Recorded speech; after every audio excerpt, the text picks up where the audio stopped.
ये दस्तक रेडियो है। नमस्कार, आप सुन रहे हैं दस्तक टाइम्स का 5 मिनट का न्यूज बुलेटिन दस्तक अब तक। मैं हूं कपिल। सुबह 11 बजे की बड़ी खबरों के साथ। देश को मिली बड़ी कामयाबी, अंतरिक्ष में डॉकिंग करने वाला दुनिया का चौथा देश बना भारत अंतरिक्ष की दुनिया में इतिहास रचते हुए उपग्रहों की डॉकिंग करने वाला चौथा देश बन गया है। भारतीय अंतरिक्ष अनुसंधान संगठन ने अपने स्पेडेक्स मिशन के तहत बृहस्पतिवार को 2 उपग्रहों की डॉकिंग प्रक्रिया सफलतापूर्वक कर ली। इसरो ने बताया कि डॉकिंग के बाद दोनों उपग्रहों का एकल यान के रूप में नियंत्रण सफल रहा। अब तक यह कारनामा सिर्फ अमेरिका, रूस और चीन ही कर पाए हैं।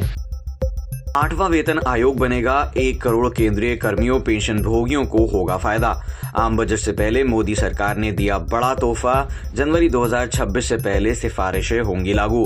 केंद्रीय कैबिनेट ने 3 सदस्यीय आयोग पर लगाई मोहर। वेतन में 186% वृद्धि का अनुमान। केंद्रीय मंत्रिमंडल ने 8वें वेतन आयोग के गठन को मंजूरी दे दी है। इसका फायदा 1 करोड़ से ज्यादा केंद्रीय कर्मचारियों और पेंशन भोगियों को मिलेगा। नए वेतन आयोग की सिफारिशें 1 जनवरी 2026 से लागू होने की उम्मीद है। केंद्र सरकार ने केंद्रीय कर्मियों को नए साल का तोहफा ऐसे समय पर दिया है जब दिल्ली में विधानसभा चुनाव की सरगर्मियां चरम पर हैं। गौतम अडानी को निशाना बनाने वाली हिंडनबर्ग रिसर्च फर्म बंद। ट्रंप के राष्ट्रपति पद संभालने से पहले संस्थापक ने किया बड़ा ऐलान। अरबपति कारोबारी गौतम अडानी को निशाना बनाने वाली अमेरिका की हिंडनबर्ग रिसर्च फर्म बंद हो गई है। फर्म के संस्थापक नेट एंडरसन ने बृहस्पतिवार को इसकी घोषणा की। अडानी समूह को लेकर हिंडनबर्ग की रिपोर्ट ने अंतर्राष्ट्रीय स्तर पर हलचल मचाई थी और समूह की कंपनियों की बाजार पूंजी को अरबों डॉलर का नुकसान पहुंचाया था। अरविंद केजरीवाल का भाजपा पर बड़ा तंज, कहा डबल इंजन सरकार में अभिनेता भी सुरक्षित नहीं। आप संयोजक अरविंद केजरीवाल ने आरोप लगाया था कि भाजपा की डबल इंजन सरकार में अभिनेता भी सुरक्षित नहीं है। आम आदमी की सुरक्षा तो दूर की बात है। पहले सलमान खान, अब सैफ अली खान पर हमला यही साबित करता है।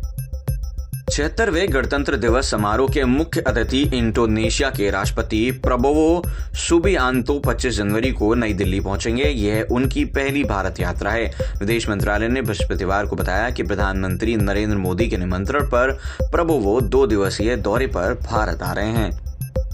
नीट यूजी ऑनलाइन नहीं, कागज कलम से ही होगी परीक्षा।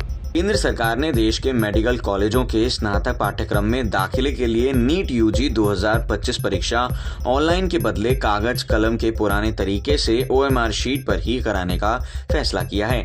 शिक्षा और स्वास्थ्य मंत्रालयों के बीच इस बारे में व्यापक विचार विमर्श के बाद यह फैसला लिया गया है। बीजापुर में सुरक्षा बलों ने 12 नक्सली मार गिराए। छत्तीसगढ़ में सुबह 9 बजे हुई मुठभेड़।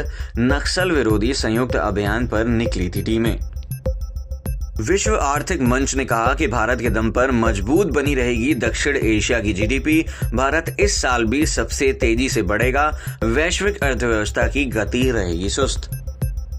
पहाड़ी जिलों में हुई बर्फबारी। बद्रीनाथ मलारी हाईवे बंद। चारों धामों सहित ऊंची चोटियों पर बुधवार देर रात से बृहस्पतिवार शाम तक बर्फबारी जारी रही। वहीं निचले इलाकों में बारिश हो रही है। बद्रीनाथ मलारी हाईवे बंद पड़ा है। बद्रीनाथ धाम के साथ ही हेमकुंड साहिब, फूलों की घाटी, रुद्रनाथ, औली, गौरसो के साथ ही नीति और माणा घाटी में बर्फबारी हुई है। औली की सड़क पर टीवी टावर से आगे बर्फ और पाला गिरने से छोटे वाहनों की आवाजाही बंद रही। नैनी झील के प्रदूषण का मामला NGT पहुंचा। ब्रिटिश काल में नगर के कैचमेंट की सुरक्षा के लिए बनाए गए 5 दर्जन से अधिक नाले बरसात बढ़ने व सफाई की बेहतर व्यवस्था न होने से अभिशाप बन गए हैं। इनके माध्यम से कूड़ा व सीवर की गंदगी नैनी झील में जा रही है। हाईकोर्ट ने भी इसका संज्ञान लेकर प्रशासन को निर्देशित किया था। अब यह मामला राष्ट्रीय हरित अधिकरण तक पहुंच गया है।